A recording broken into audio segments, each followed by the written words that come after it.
So particularly आप देख सकते हैं सिनेरियो बेस्ड क्वेश्चंस बहुत कॉमनली एग्जाम्स में आते हैं, बहुत बहुत कॉमनली आपको देखने को मिल ही जाएगा आपके एनक्लेक्स के एग्जाम में सिनेरियो बेस्ड क्वेश्चंस। तो अब मैं आपको बताने वाली हूँ कि सिनेरियो बेस्ड क्वेश्चंस को परफॉर्म कैसे करते हैं। तो गाइज आपको इस तरीके से एक पीडीएफ मिलेगा, okay, and you will click, आप एक कॉर्नर पे क्लिक करेंगे। क्लिक करने के बाद पूरी की पूरी फाइल आपको जो है वो दिख जाएगी। ये कंप्लीट फाइल आपको दिख जाएगी, पूरी की पूरी फाइल। इस फाइल में जो मैक्सिमम क्वेश्चंस होते हैं दैट विल बी क्वेश्चन 6 तक आपको क्वेश्चन देखने को मिलेंगे। सो क्वेश्चन 1 से लेके क्वेश्चन नंबर 6 आपको सॉल्व करने होते हैं। और इस जो भी क्वेश्चन सॉल्व करने, ये पूरा कंप्लीटली जो डाटा रहता है वो आपका इस सिनेरियो से रहता है। तो एक सिनेरियो आपको दिया जाएगा, उसको आपको रीड करना है and quickly you have to click the answers which will be right. So the nurse is caring for 68-year-old client in emergency department. तो यहाँ से ये क्लियर हो जाता है कि जिस पेशेंट की, जिस पर्सन की आप ये क्वेश्चन को सॉल्व कर रहे हो, जिस सिनेरियो बेस्ड क्वेश्चन को आप सॉल्व कर रहे हैं, वो पर्टिकुलरली क्या है, 68-year-old पर्सन है। इसकी उम्र अब चेंज नहीं होने वाली। तो आपके दिमाग में पूरे 6 क्वेश्चन को सॉल्व करने के दौरान माइंड में ये होना चाहिए कि भाई उसकी उम्र 68-year-old है। हिस्ट्री में आप देखोगे the client come to the emergency department with progressively worsening back pain that began 3 weeks ago and the patient has been significantly worse over the last 12 hours. The pain level is rated to 8 on a scale of 0 being the lowest and 10 being the highest. The client was recently diagnosed with prostate cancer. So unluckily guys, आपने भी prostate cancer तो पढ़ा नहीं है. That will be our next topic. But still मैं आपको कुछ criteria बता देती हूँ कि इसको परफॉर्म कैसे करना है। फिर इसको गाइस लेक्चर लेने के बाद जब हम प्रोस्टेट कैंसर पढ़ लेंगे, उसके बाद दोबारा आप इस पर आना और देखना इसको सॉल्व करके। तो पर्टिकुलरली क्या है, उसको कैंसर है, बट इतना तो पता है कि भाई उसको कैंसर है and has had a poor response to treatment. This morning, the client had trouble walking and report decreased sensation in his feet. तो इससे तो पता चल रहा है कि भाई मरीज काफी कॉम्प्लिकेशंस में जा रहा है। And client also report mild nausea and difficulty in urinating, decreased urinary sensation and no bowel movement in the last 3 days. उसने स्टूल भी पास नहीं किया है। So all these information letting you know that patient is concerning, patient is not fine, he is experiencing a lot of issues and the diagnosis is prostate cancer. Physical examination की बात करें तो जब मरीज एडमिट हुआ था तो वो बहुत अलर्ट था, पर्सन ओरिएंटेड था टाइम प्लेस को लेके। अपर एक्सट्रीमिटीज में जो स्ट्रेंथ है, रिफ्लेक्स है, वो नॉर्मल है, यानी हाथों में कुछ दिक्कत नहीं हो रही है। लेकिन जो उसके लोअर एक्सट्रीमिटीज हैं उनमें मसल स्ट्रेंथ 2/5 है और डीप टेंडर रिफ्लेक्सेस तो 3+ बायलेटरल है। अब यहाँ पर गाइस जिस बच्चे को मेडिकल सर्जिकल का इस डाटे के बारे में कोई नॉलेज नहीं है, वो तो ये क्वेश्चन सही कर ही नहीं पाएगा कि what is 3+ bilaterally, normal reflexes क्या होते हैं और एब नॉर्मल रिफ्लेक्सेस क्या होते हैं, क्या ये फाइंडिंग नॉर्मल है, क्या ये फाइंडिंग एब नॉर्मल है। तो सिनेरियो बेस्ड क्वेश्चन जो होते हैं वो आपके एक ही सिनेरियो से बहुत ज्यादा नॉलेज को असेस कर लेते हैं। और आपको ये भी पता होना चाहिए कि पेशेंट जो है capillary fill less than 3 second is normal और एबनॉर्मल, तो ये भी पता होना चाहिए। And S1 and S2 heart sound are present, ये नॉर्मल है कि एबनॉर्मल है। और bladder scan shows urinary retention. तो guys question number 1 in front of you, which 3 finding requires immediate follow up. इनमें से जितने भी फाइंडिंग्स थे, क्या लग रहा है आपको, इन पूरे फाइंडिंग से क्या लगता है आपको, कौन कौन से रिव्यू सबसे पहले आप भेजोगे, या फिर डॉक्टर ने कौन से रिव्यू भेजे और कौन सा नहीं भेजा, आपको लगा कि यार ये भी भेजना चाहिए था। तो आप इस आंसर में बताइए कि being a nurse what you think, what 3 findings need immediate follow up because you are the nurse on duty and you are handling that patient. तो क्या लगता है यहाँ पे, कार्डियोलॉजी को लेके क्या लगता है, कैपिलरी फिल कैसा है, S1 S2 कैसी है, कार्डियो रिव्यू भेजोगे आप, नहीं भेजेंगे, वेरी गुड। सो अब जल्दी से बता दीजिए, जेनेटो यूरिनरी, मस्कुलोस्केलेटन, क्या लगता है ये 3+ बायलेटर नॉर्मल है, एबनॉर्मल है। Musculoskeleton, neurological and symptom and vital sign, इनमें से कौन से 3 फाइंडिंग्स को आप भेजेंगे। So guys now let me tell you how to solve it. तो पर्टिकुलरली आप देखोगे, आंसर नहीं देख रहे हम, आंसर नहीं देखेंगे, ध्यान से देखिए। ये वो डाटा है जो आपको प्रोस्टेट कैंसर को अंडरस्टैंड करने में हेल्प करने वाला है। Prostate cancer common in older man, चलो ठीक है, 68 ईयर ओल्ड को था, कॉमन है बोला, ठीक है। Typically slow growing and may remain asymptomatic and undetected until it become advanced. Sign of advanced prostate cancer include difficulty in urinating, hematuria, erectile dysfunction, fatigue, and symptom related to metastasis. Prostate cancer can be metastasized locally, bladder, urethra, all that stuff. Bones, most common location for metastasis of prostate cancer and are associated with severe pain. Yes, there was written over there 8 out of 10 pain. So pain is there. Pathological fracture will be there. Spinal cord compression. What is this, guys? What is spinal cord compression? Exactly, very good. It's an oncology emergency. Good. In addition to severe back pain, common finding of SCC include neurological symptom. तो भाई weakness, sensory changes below the level of the lesions, sign of bowel and bladder dysfunction. Yes, there was a bowel and bladder dysfunction. So you're gonna send one review for neurological assessment. Next, urinary retention with overflow incontinence, constipation, or fetal incontinence. Options 2, 3, and 4. The perineal sensation may be impaired as well. Finding of SCC are priority for follow-up due to the risk of permanent neurological dysfunction.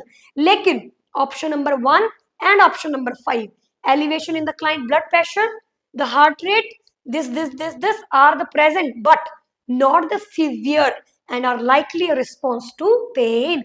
Because of pain की वजह से उसका हल्का सा heart rate BP बढ़ा हुआ है, इसीलिए कार्डियो का कंसल्टेशन नहीं जाएगा.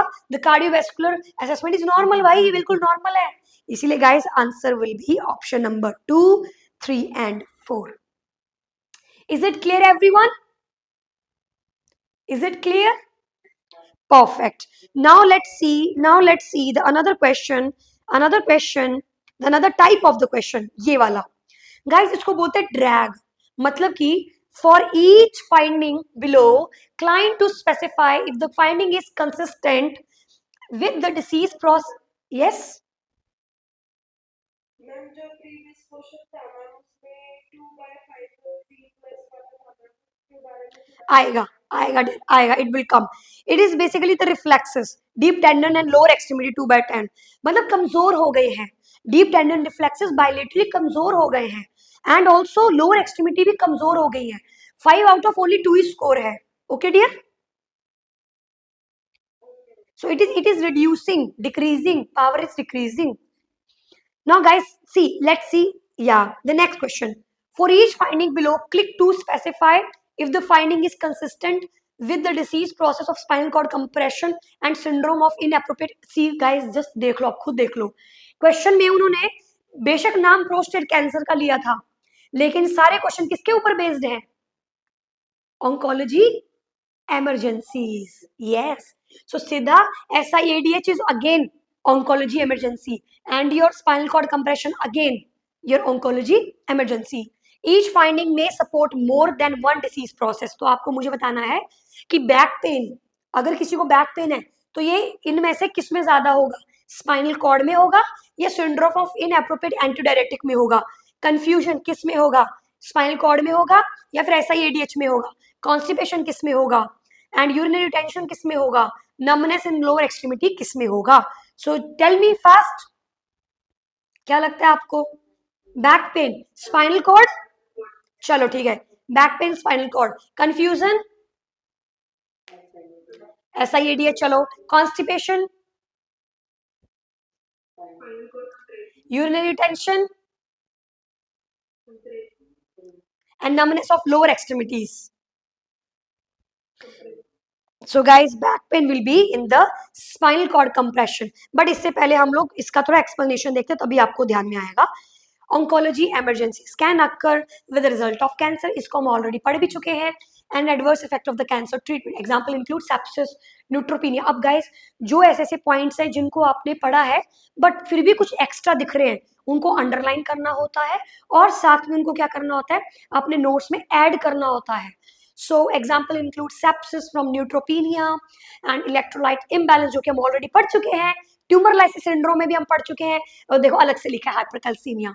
कोई डाटा आपको अलग से नहीं मिल सकता. जो हमने पढ़ाया है आपको आपके एनक्लेक्स एग्जाम में जो मेडिकल सर्जिकल के क्वेश्चंस हैं डेफिनेटली देखने को मिलेंगे. और ये केस स्टडी है भाई, केस स्टडी है. Superior vena cava syndrome, spinal cord compression, and सिद्धा, ये तो मैं ऑलरेडी पढ़ा चुकी हूँ। SSC is characterized by compression of the spinal nerve root or cord caused by direct pressure from a tumor and tumor related pathological features, vertebral collapse, ये तो हमें पता है। Client with advanced metastatic disease, especially from the breast, colon, lung, prostate cancer are the higher risk for this complication. These clients should be closely monitored for sign of SCC, including back pain, weakness, numbness. देख लो इसके symptom क्या क्या है। Back pen, weakness, numbness, paresthesia in the extremities, and the sign of bladder and bowel dysfunction, urinary retention with overflow, incontinence, constipation and fecal incontinence. ये सारे symptom आपके SCC के हैं। और एंटीडायरेटिक की बताऊं तो भाई ये तो बस पोस्टीरियर पिट्यूटरी से रिलीज होता है, इसका काम होता है फ्लूइड वगैरह को कंट्रोल करना, बहुत ही ज्यादा मात्रा में फ्लूइड को बॉडी में रोक कर रखता है। ऑन्कोलॉजी इमरजेंसी हो सकती है most often due to the production of ADH by the cancer cell, जो कि मैंने बताया था कि भाई SIADH के अंदर जो कुछ सेल्स होते हैं जो डिटो मिमिक्री करते हैं कैंसर सेल्स की, तो इसीलिए ये काफी मात्रा में रिलीज होता है। When the kidney excessively reabsorb the water, क्योंकि पूरा पानी बॉडी में रहेगा, client will at the risk of delusion यानी hypertonic hyponatremia. Sign of SIADH include urine output का कम हो जाना, जनरलाइज वीकनेस हो जाना, fatigue, nausea, weight loss and also guys confusion and all. तो अब आप देख सकते हो इसके अंदर ओनली एंड ओनली एक ही सिम्टम है वो हमारे SIADH का, वो है कंफ्यूजन। बाकी सारे सिम्टम हमारे किसके हैं? स्पाइनल कॉर्ड कंप्रेशन के। Is it clear everyone? Is it clear? Okay, अगला क्वेश्चन क्या आता है? एक और टाइप आती है हमारे पास सिनेरियो बेस्ड क्वेश्चंस के अंदर, that is particularly complete the following sentence choosing from the list of option.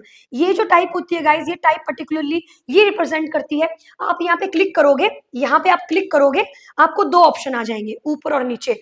फिर जब आप यहाँ पे नीचे वाले में क्लिक करोगे तो भी आपको दो ऑप्शन आ जाएंगे। For example let me show you, जैसे आप देख सकते हो क्वेश्चन नंबर इसके अंदर, तो जब आप इसको क्लिक करोगे तो आपको इसमें आ जाएगा स्पाइनल कॉर्ड, और आ सकता है it can be anything, tumour lysis syndrome, कुछ भी आ सकता है। आपको क्लिक करना है कि सही क्या है। तो complete the following sentence by choosing from the list options, the nurse should prioritize interventions. तो आप सबको मालूम है कि प्रोस्टेट कैंसर में जो सबसे ज्यादा होने वाली ऑन्कोलॉजी इमरजेंसी वो कौन सी है? Spinal cord compression. तो आप किसको टिक लगाओगे? इसी को ही। अगर ऑप्शन थे आपके पास tumour lysis syndrome, SIADH, spinal cord compression, so you should know this point कि प्रोस्टेट कैंसर से सबसे ज्यादा जो ऑन्कोलॉजी इमरजेंसी होती है that is because of spinal cord compression. इसको टिक जाएगा ताकि क्या किया जा सके, उस पर्सन को प्रिवेंट किया जा सके फॉर पैरालिसिस। जबकि ट्यूमर लाइसिस का क्या आता? To prevent from hypocalcaemia, hyperkalaemia. इस प्रकार से ये होता है। नेक्स्ट गाइस, देख सकते हो आप यहाँ पे इसका एक्सप्लेनेशन दिया हुआ है। स्पाइनल कॉर्ड कंप्रेशन कॉजेस क्या है? Mechanical, malignancy, infection. सिम्टम क्या है? Gradually worsening, severe back pain. Physical examination क्या है? Symmetrical extremities, weakness, decrease deep tendon reflexes, और लेट में देखो क्या हो रहा है? Increase deep tendon reflexes, decrease rectal tone, Babinski, paralysis. Management क्या होएगी? इमरजेंसी MRI कीजिए, इमरजेंसी सर्जिकल रेडिएशन कीजिए, इंट्रावीनसली ग्लूकोकॉर्टिकोस्टेरॉइड्स दीजिए to reduce the inflammation. Next guys, so I hope it is clear till here. Now ये सारे types है आपके पास। तो अब हम आते हैं क्वेश्चन नंबर 3 के बाद क्वेश्चन नंबर 4। सी क्वेश्चन नंबर 4, सेम टाइप है, यानी एक्सपेक्टेड क्या है और अनएक्सपेक्टेड क्या है। तो एडमिनिस्टर जब आप कॉर्टिकोस्टेरॉइड कर रहे हो, ये पोटेंशियल इंटरवेंशन है कि नहीं? प्रोस्टेट कैंसर के अंदर आपको कॉर्टिकोस्टेरॉइड देने कि नहीं देने? हाँ देने हैं। सीजर प्रिकॉशन देनी है क्या? नहीं देने हैं, तो unexpected. Administer oral stool softener देने हैं क्या? हाँ देने हैं, क्योंकि उसको कॉन्स्टिपेशन हो रहा है। परफॉर्म इंडिपेंडेंट यूरिनरी कैथेटराइजेशन करना है क्या? हाँ करना है, तो आप यहाँ टिक लगाओगे। परफॉर्म फ्रीक्वेंट न्यूरोमस्कुलर, वो हमने पढ़ा भी था ये पॉइंट कि न्यूरोमस्कुलर असेसमेंट की जाती है ऑन्कोलॉजी इमरजेंसीज वगैरह टू प्रिवेंट, तो करेंगे। Prepare client for surgical spinal cord decompression, yes करेंगे। और गाइस फिर आता है हमारे पास normal MCQ, this is the normal MCQ। And question number 6 again improved and no change. So guys, क्या आप लोगों को, आई होप आप लोगों को समझ में आया होगा कि सिनेरियो बेस्ड जो क्वेश्चंस होते हैं उन्हें सॉल्व कैसे किया जाता है? तो हमारे पास एक पर्टिकुलरली सिनेरियो होता है। अगर आपकी किस्मत अच्छी हो तो वो सिनेरियोस हो सकते हैं कि आपके completely based data, for example cardiac catheterization को लेके भी आते हैं, नार्कोलेप्सी को लेके आते हैं, प्रोस्टेट कैंसर और एनी टाइप ऑफ कैंसर को लेके सिनेरियो बेस्ड क्वेश्चन आ सकते हैं, जहाँ पे पर्टिकुलर डाटा होता है और उस डाटा को जो है वो आपको थोड़ा अंडरस्टैंड करना है और क्वेश्चंस को सॉल्व करना है। और ये सारे पैटर्न्स रहते हैं जो अलग अलग प्रकार के क्वेश्चंस होते हैं। I hope I made it clear.